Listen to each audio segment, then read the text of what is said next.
Hey guys, welcome back. So in this video, I'm going to show you how to mask in DaVinci Resolve photo editor.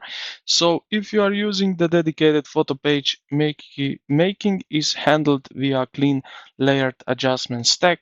So first, what you're going to do is select the photo. Then on the right top side, open the inspector panel. So now, as you can probably know, basically this photo editor doesn't have separate masking tool. So what we need to do is just jump here into the color tab here at the bottom center.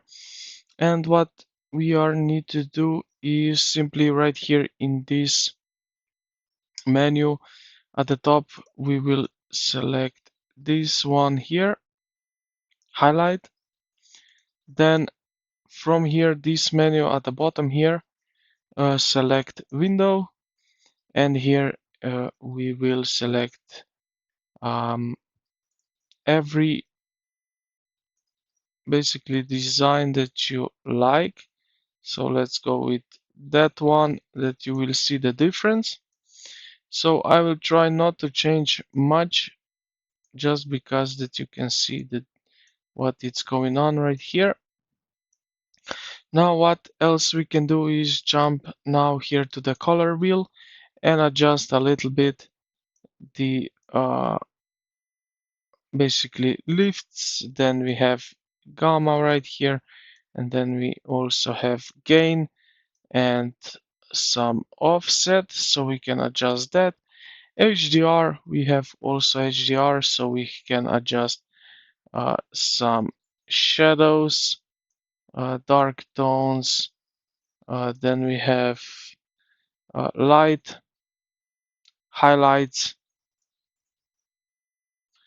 and we also have global.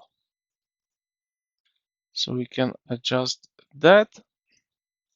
And if we go now to the photo tab back, you will see that we have now some kind of weird mask on our image.